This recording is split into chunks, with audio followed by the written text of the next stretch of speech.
Haharap sa mga kasong administratibo ang mga pulis na nadadawit sa pagkapatay sa leader at miyembro ng Osamis Robbery Hold-Up Group. Minamadali na rin ang investigasyon sa pagkasawi ng mga suspect na hinihinalang konektado sa malaking sindikato ng droga. Nakatutok si Ian Cruz.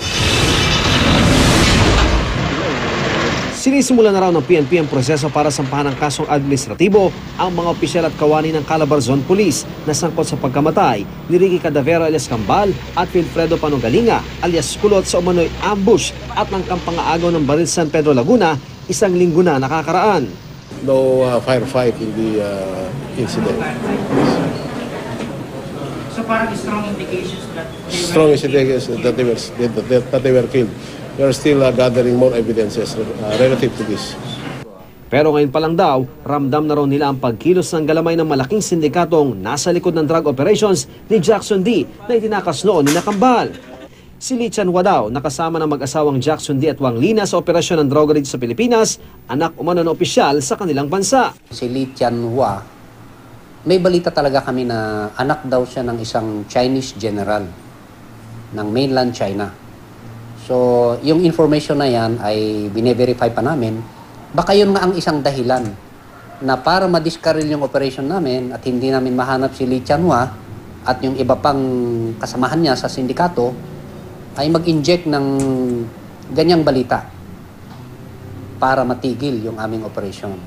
Tumanggi muna magkomento si Defense Secretary Volter Gasmin ukol dito habang bine-verify pa ang issue. Hindi naman na raw nagtataka ang PNP kung bakit may pag-atake sa kanilang hanay. Pagka maraming resources ang isang kalaban ng gobyerno, ay talagang ginagawa lahat ng pamamaraan para sirain yung ahensya. This is just like nung panahon ni Al Capone doon sa US. Ganito ang ginawa nila, sinira nila yung FBI. So this is what is happening right now. Kaya minamadali na rin daw ng Department of Justice at NBI ang kanilang investigasyon. Maging ang Pangulo kasi nagpahayag ng pagkaalarma na nasundan pa ang katimuan ng shooting incident.